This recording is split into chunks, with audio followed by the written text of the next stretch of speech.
Hello students. So on special demand of class 10th, now we are here for studying class 10th physics, and the first chapter which we are today going to start is electricity. तो जब भी electricity word हमारे mind में आता है, then automatically we think about the lightning happening in the sky and the current flowing in the wires. हम अपने आप अपने घर में यूज होने वाले इलेक्ट्रिकल अप्लायंसेस के बारे में सोचने लगते हैं एंड ये काफी हद तक ठीक भी है. बट जब हम इलेक्ट्रिसिटी की बात करते हैं तो it is actually of two types. Okay, one is current electricity and another is frictional electricity, या जिसको स्टैटिक इलेक्ट्रिसिटी भी कहते हैं. तो पहले हमें स्टैटिक इलेक्ट्रिसिटी के बारे में हम समझ लें. देखिए, अक्सर ऐसा होता होगा जब आप ठंड में अपना स्वेटर उतारते हो घर में जाकर किसी अंधेरे कमरे में, तो आपको थोड़ी थोड़ी चिंगारियां की आवाज आती है, चैटरिंग साउंड सुनाई देता है. या कभी ऐसा अक्सर स्कूल में हुआ होगा कि आप अपनी एल्बो को किसी मेज पर टिका कर बैठे हैं और अचानक एल्बो सरक गई और आपको किसी इलेक्ट्रिक शॉक जैसी फीलिंग हुई. ये कुछ घटनाएं अक्सर होती होंगी. और नहीं तो आप लोगों ने प्लास्टिक के स्केल को अपने बालों में रब करके छोटे छोटे कागज को अट्रैक्ट करने की कोशिश करी होगी. इस टाइप का एक्सपेरिमेंट सभी बच्चे करते हैं. सो it is just happening because of static electricity, जिसकी वजह होती है फ्रिक्शन, रगड़. जब भी कोई भी दो ऑब्जेक्ट्स आपस में रगड़ते हैं तो उनके इलेक्ट्रॉन्स एक तरफ से दूसरी तरफ ट्रांसफर होते हैं, और इसी ट्रांसफरिंग के कारण किसी एक बॉडी पर पॉजिटिव चार्ज क्रिएट होता है और दूसरी बॉडी पर नेगेटिव चार्ज क्रिएट होता है. अब ये चार्ज क्या क्वांटिटी है? तो चार्ज एक वो बेसिक फंडामेंटल फिजिकल क्वांटिटी है जो हर एक बॉडी में होती है, जो ये डिसाइड करती है कि किसी भी इलेक्ट्रिकल फील्ड में हमारा ऑब्जेक्ट अट्रैक्ट होगा या रिपेल होगा. ठीक है, अगर पॉजिटिवली चार्ज बॉडी है तो वो नेगेटिव फील्ड में अट्रैक्ट हो जाएगा, और अगर नेगेटिवली चार्ज बॉडी है तो नेगेटिव फील्ड में रिपेल हो जाएगा. इसका ठीक उल्टा, अगर नेगेटिवली चार्ज बॉडी है तो पॉजिटिव फील्ड में अट्रैक्ट होगा, और पॉजिटिव चार्ज बॉडी है तो पॉजिटिव फील्ड में रिपेल हो जाएगा. तो हम लोग अब पढ़ते हैं स्टैटिक इलेक्ट्रिसिटी के बारे में, यानी फ्रिक्शनल इलेक्ट्रिसिटी के बारे में सबसे पहले. उसके बाद हम लोग आएंगे करंट इलेक्ट्रिसिटी पे. ठीक है, तो दैट इज फ्रिक्शनल इलेक्ट्रिसिटी. तो frictional electricity is the electricity produced by rubbing two suitable bodies and transfer of electrons from one body to other. देखिए, हम इस पूरी अर्थ में आप अपने इवन हाथों को भी अगर आपस में रब करते हैं, रगड़ते हैं, तो भी एक हाथ से इलेक्ट्रॉन दूसरे इलेक्ट्रॉन में ट्रांसफर होता है, दूसरे हैंड में ट्रांसफर होते हैं. पर यहां पर इलेक्ट्रॉन का ट्रांसफर एक्सेसिबली फिजिबल लेवल पर नहीं होता, इसीलिए ये हमको महसूस नहीं होता. पर कुछ बॉडीज में ये कॉम्बिनेशन इतना स्ट्रांग होता है कि वो आपको आंखों से दिखाई देता है और महसूस भी होता है. उदाहरण के लिए सपोज ये हमारी एक ग्लास रॉड है, और इस ग्लास रॉड को हमने किसी सिल्क के कपड़े से रब कर दिया, रगड़ दिया. ठीक है, सिल्क के कपड़े से रगड़ दिया, एंड जिस वजह से, और ये हमारी एक और रॉड है, इबोनाइट की रॉड, इस पर हमने किसी ऊनी कपड़े से, किसी वूल के कपड़े से, किसी फर वाले कपड़े से रगड़ दिया, जिसे फ्लैनल क्लॉथ भी कहते हैं.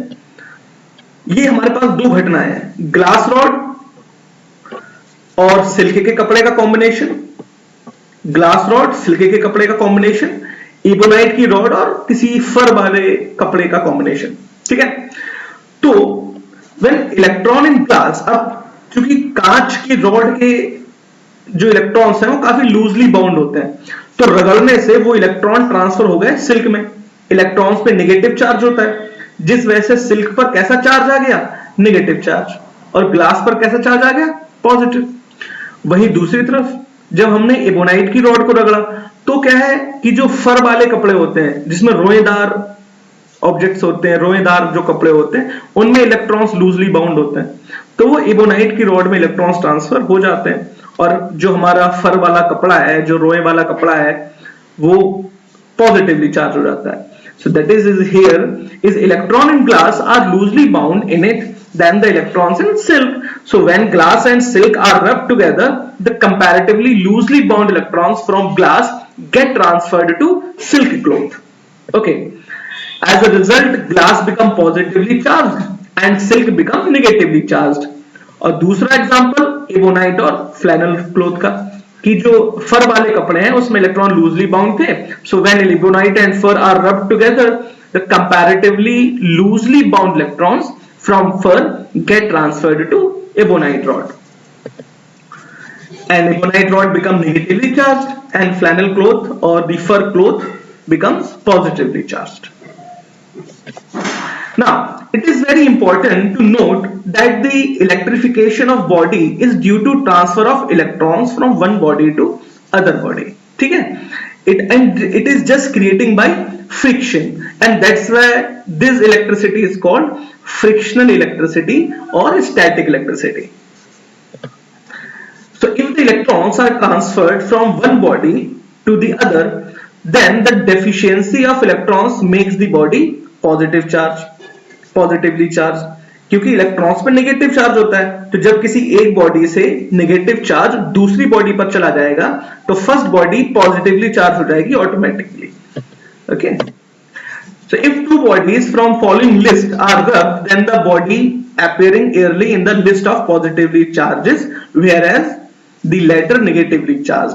तो यहां पर मैंने एक छोटी सी लिस्ट बनाई है आप लोगों के लिए, ताकि आपको पता रहे कि किन किन बॉडीज के कॉम्बिनेशन में अगर हम उनको आपस में फ्रिक्शनाइज्ड करें, उनको रगड़ें, उनको रब करें, तो किस बॉडी में कैसा चार्ज क्रिएट होगा.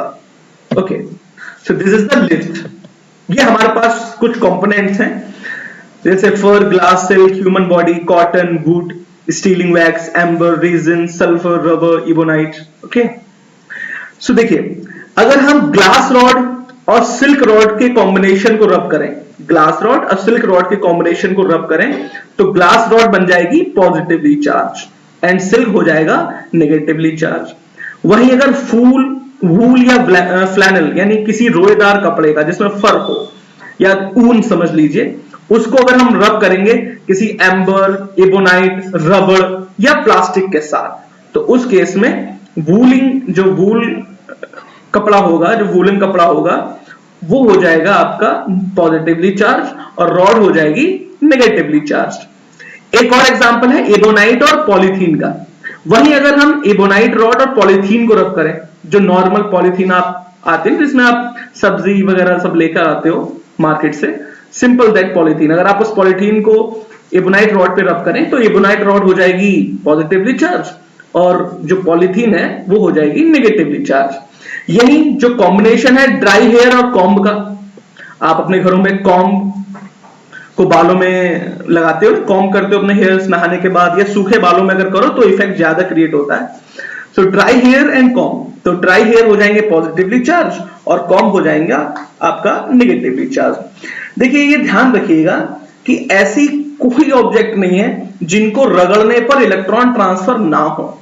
होते हैं, सभी में होते हैं, लेकिन क्या है ना कि कुछ कॉम्बिनेशंस में ये चीज आपको एक्सेसिवली लार्ज अमाउंट में देखने को मिलती है. ठीक है, अब यूजुअली अगर आप अपने हाथों को रगड़ो तो आपको सिर्फ गर्माहट महसूस होती है, पर आपको कुछ इलेक्ट्रिसिटी जैसा महसूस नहीं होता, क्योंकि यहां पर इलेक्ट्रॉन का ट्रांसफर सेम बॉडी में हो रही है, सेम टाइप ऑफ बॉडी में हो रहा है, and that's why it is not feeling appreciably in a good scale. तो ये हमें महसूस नहीं होता. पर ऐसा नहीं कि इलेक्ट्रॉन ट्रांसफर नहीं हुए, इलेक्ट्रॉन ट्रांसफर होते हैं, पर वो हमें एक इतने लार्ज अमाउंट में नहीं हुए कि हमें उसका असर देखने को नहीं मिलता. ओके,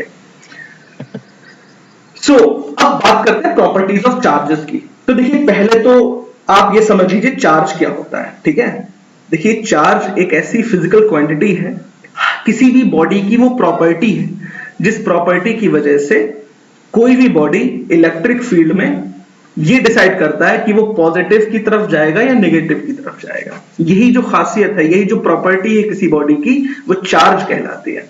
और ये दो टाइप के हो सकता है, आइदर इट इज पॉजिटिव और negative.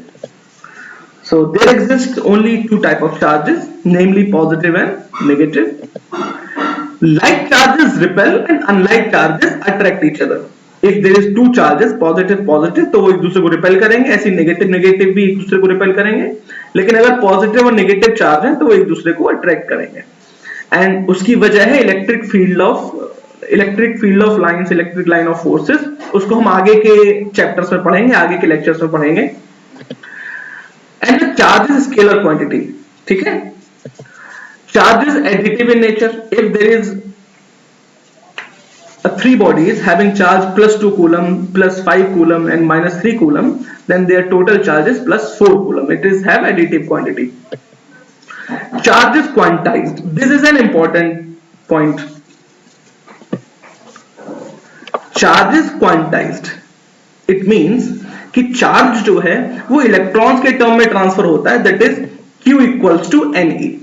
Electric charge exists in discrete packets rather than in continuous amount. It can be expressed in integral multiples. Fundamental electronic charge is 1.6 into 10 power minus 19 coulomb. This is the charge on electron. Okay. Now first we should understand this point, that what is the meaning of quantization of charge. देखिए माना किसी body पर charge Q है, okay, तो ये Q charge Ne के equal होगा N times E, where N is 1, 2, 3, 4 and so on till infinite. It means कि जो हमारी n की वैल्यू है ये एक इंटीजर वैल्यू है. किसी भी बॉडी से दूसरी बॉडी में अगर इलेक्ट्रॉन ट्रांसफर हो रहे हैं तो वो क्वांटाइज्ड फॉर्म में ट्रांसफर होंगे, यानी 1 इलेक्ट्रॉन ट्रांसफर हो सकता है, 2 इलेक्ट्रॉन ट्रांसफर होंगे, 3 इलेक्ट्रॉन ट्रांसफर होंगे, 3 लाख ट्रांसफर होंगे, 3.5 इलेक्ट्रॉन ट्रांसफर नहीं हो सकते, 2.5 इलेक्ट्रॉन ट्रांसफर नहीं हो सकता. कहने का मतलब है डेसिमल अमाउंट में इलेक्ट्रॉन्स ट्रांसफर नहीं हो सकते, वो किसी फ्रैक्शनल अमाउंट में ट्रांसफर नहीं हो सकते. इलेक्ट्रॉन्स हमेशा किसी एक बॉडी से दूसरी बॉडी में क्वांटाइज्ड रूप में ट्रांसफर होंगे, इंटीग्रल वैल्यू में, इंटीजर वैल्यू में ट्रांसफर होंगे. अब उदाहरण के लिए मान लीजिए ये आपकी एक बॉडी है 1 और ये एक बॉडी है आपकी 2 और इस बॉडी पे प्लस 1 कूलम चार्ज है और इस पे है माइनस 1 कूलम, क्योंकि आपने इस 1 बॉडी से 1 कूलम चार्ज 2 में ट्रांसफर कर दिया, तो इसमें प्लस पॉजिटिव 1 कूलम चार्ज हो गया और सेकेंड बॉडी में हो गया नेगेटिव 1 कूलम चार्ज. तो इसका मतलब यह है कि अगर हम यहां पर 1 रखें equals to n and electron का चार्ज यानी 1.6 into 10 to power minus 19, which means अब यहां से n की वैल्यू आप कैलकुलेट कीजिए, then n equals to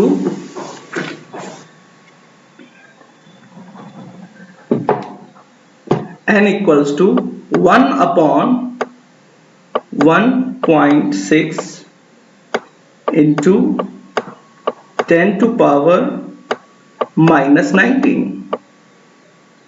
okay, आप इसे सॉल्व कीजिए, that is 1 divided by 1.6,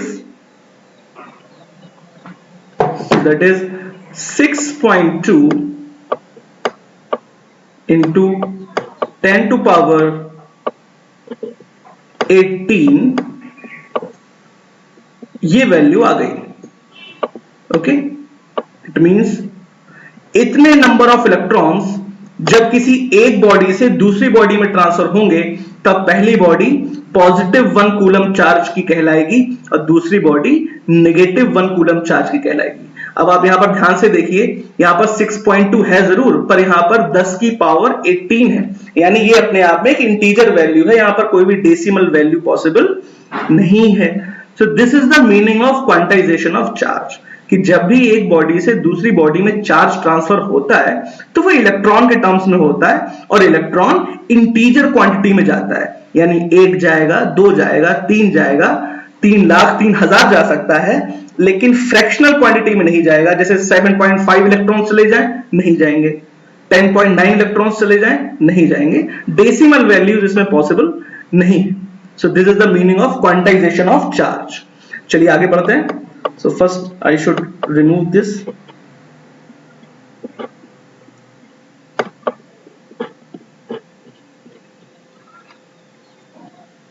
Okay. Now, so यही यहां पर लिखा हुआ है, that is Q equals to plus minus Ne, where N is 1, 2, 3, and so on. Now the sixth property is charge is conserved. That is कि charge जो है वो ना कंजर्व रहता है, it can not be created and can not be destroyed. कि अगर किसी एक बॉडी पर -2 कूलम चार्ज है, यानी उसके रिस्पेक्ट में एसोसिएटेड एक बॉडी ऐसी भी होगी जिस पर +2 कूलम चार्ज होगा. This is the meaning of conservation of charge. कि चार्ज एक बॉडी से ट्रांसफर होकर दूसरी बॉडी पे जाएगा, it can neither be created nor be destroyed. So it is just similar to the energy conservation rule जो आप लोगों ने 9th में पढ़ा होगा. ठीक है. So when a glass rod is rubbed with silk, negative charge appear on the silk and an equal amount of positive charge appear on the glass rod. So the net charge on the glass silk system remains 0 before and after rubbing. So it does not change with the velocity also. So charge is conserved. Whenever any body get the positive charge of any value, then associated with that positive body there will be a negative body is also present having the same amount of negative charge. Okay, so we should conclude this video till here. In next video we will study the further topics of the same chapter. Till then, like, share and comment the. Thank you subscribers. Thank you learners.